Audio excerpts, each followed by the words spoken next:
Well, good morning. I quite enjoy rounding this corner to the house now and looking out. So the other day I was actually up there in the critter pen moving some things around. Corey's got one of those crappy dog runs from Uncle Wiener's or whatever that she put up for her turkeys, which they never used. So anyways, I wanted to get that out of the way, and some of the freestanding panels were just like in the middle of nowhere by themselves now. So anyways, we're organized that a little bit, but mostly it's really nice now that it's all matching green and white. Makes for quite a little bit stuffed up here. Makes for quite a better picture from the window for sure. Anyways, I was out yesterday, did about 70 acres of anhydrous. It was going very well. Even that the machine itself, like the anhydrous cultivator, we haven't used it in 2 years because they couldn't get us anhydrous. So it's just kind of been sitting there. But it actually, there was only one hose plugged and one wheel that needed to be, well, I just changed it out because we have one of them spare implement tires. There's like 1,000 tires on this farm that are all the same. So it makes sense to have one or two spares. Anyways, that was really all that there was. So we got it down here, checked all the tires, greased it all up, and then I got it set, but I got it set wrong. So I'm pretty sure, I think I put down 128 pounds of actual N, which, I mean, that's whatever. It's okay. We didn't want to put that much on. Well, our plan wasn't to put that much on. It would, if we were to go to our soil samples, it would probably call for putting that much on.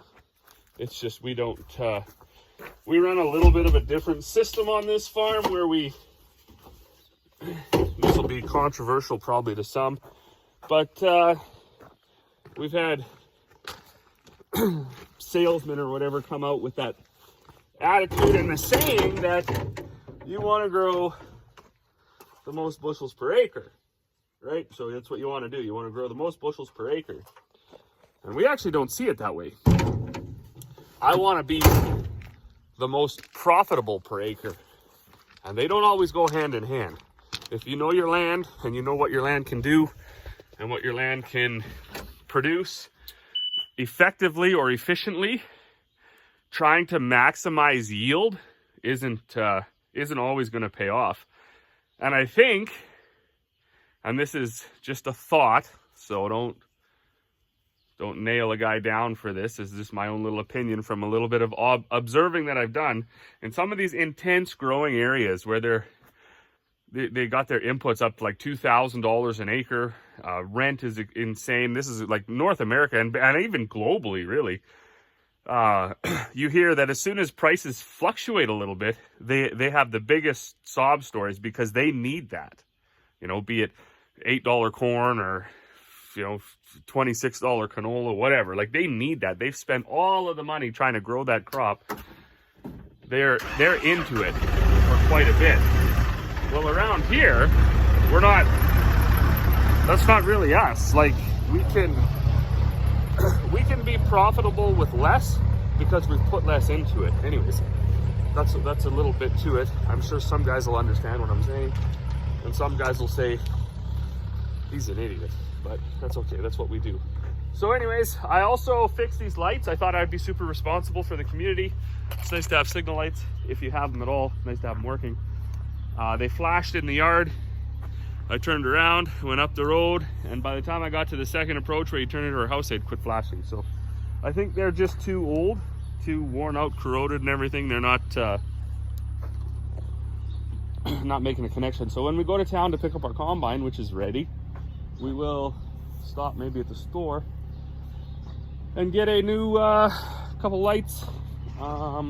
This thing needs some shovels in a big way, so that'll be my job for today. I am empty of anhydrous product, so I can't even go out if I wanted to until they come and fill me.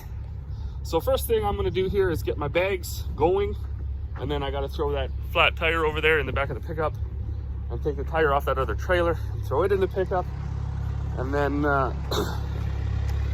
before I can go to town, get those fixed, pick Buddy up. He went to sleep over at his papa's last night. And then, oh yeah, everybody should be here at some point later in the day. Whoa, well, we're at it. Look at this. And we're, I don't know if you can see. Oh, did you see that? I'm not in space. It's snowing.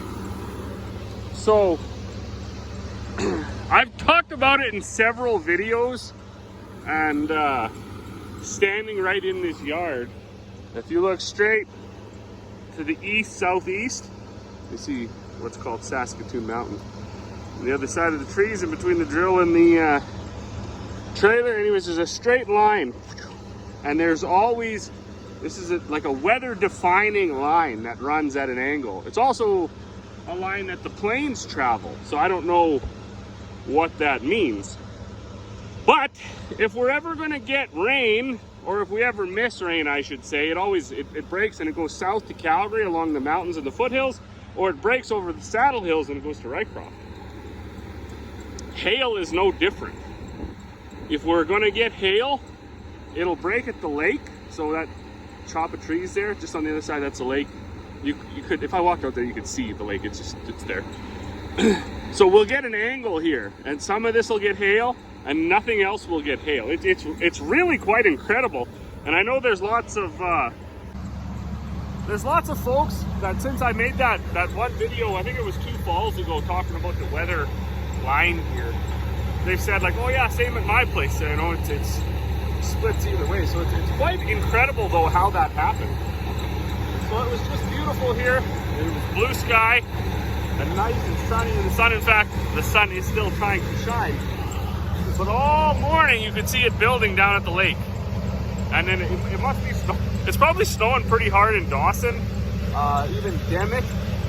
And I expect up towards, right, Gundy and that way. So anyways, the boys up in Rycroft, Jeremy, I bet you, what time is it right now? I don't know what time it is, like 9 o'clock?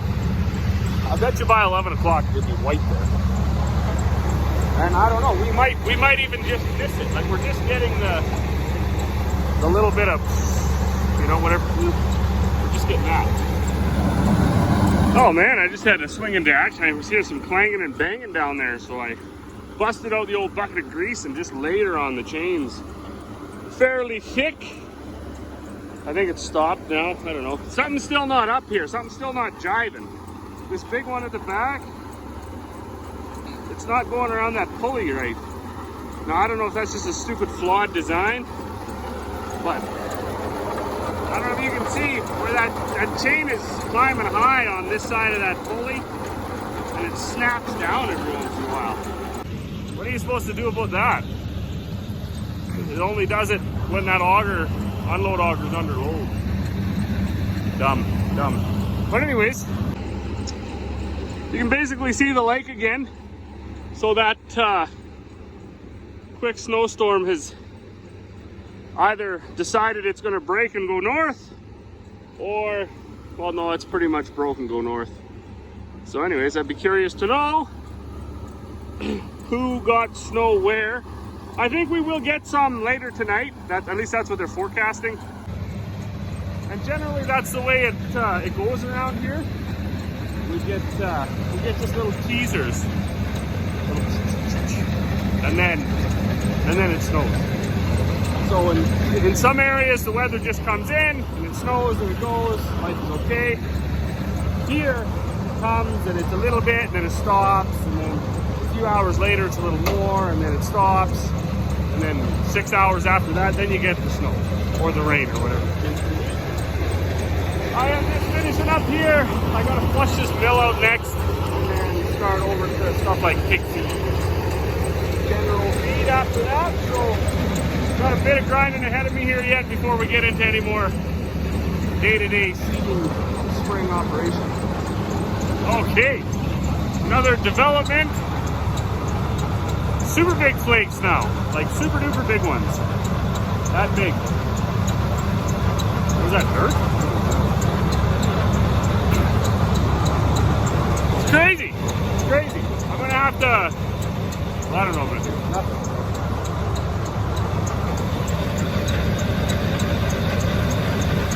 Moisture, right? Moisture, that's what we wanted.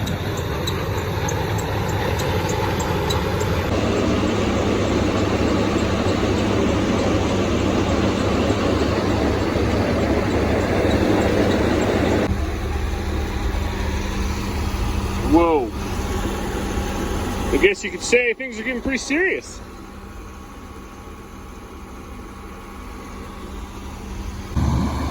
Oh, you really run just an emotional roller coaster when you're living up here in the early spring, because we just had it was like a whiteout. You couldn't even hardly see across the yard, and then all of a sudden it's gone.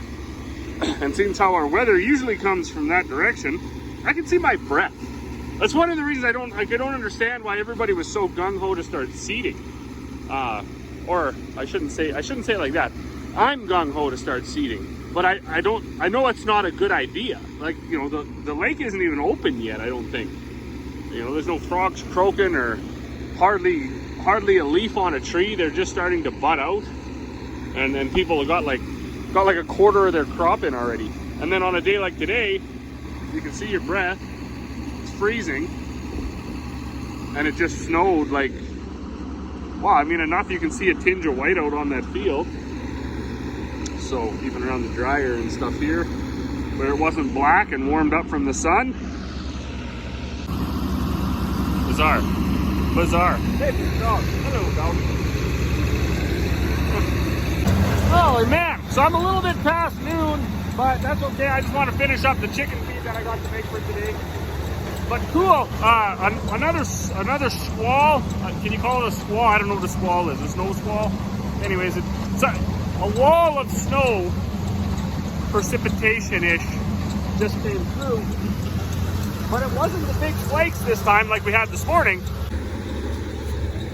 It was this Dippin' Dots ice cream. So that's always cool when it does that, because that's exactly what it looks like. And it's not hard like hail. It's just nice fluffy Dippin' Dots ice cream. So nothing's amounting to any amount of moisture. Like, you know, the bags, they can stay untied. There's very little moisture in any of this stuff. But it is sure neat to see what's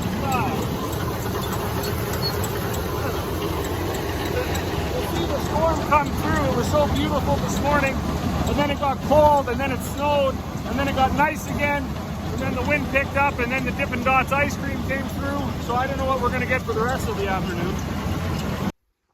Well, good evening. What a wild ride that day was.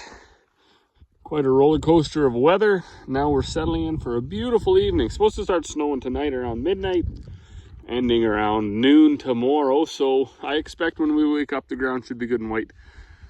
You know, the clouds are moving pretty quick, and it is getting cold. But anyways, we did get out, and we got that it's about 145 acres over there. We did get that anhydrous. I finally got my anhydrous set right. So it's got an old John Blue or something like that system on it. It's got, I don't know what you call it when it's in a circle, but it's effectively a slide rule. You just keep turning each ring, line it up, so you got your swath width, and then your ground speed and how many pounds you want to put down, and so on and so forth. And then at the end it spits you out a number as you're turning all those dials, and then you're supposed to turn a dial at the back to match up to that. Ours, I don't know exactly what happened, but it's not all that accurate anymore after 20 some years or longer, I guess. But after one or two, like, you can set it pretty close, and then after one or two tanks you get her dialed right in. We don't have any of the other new systems.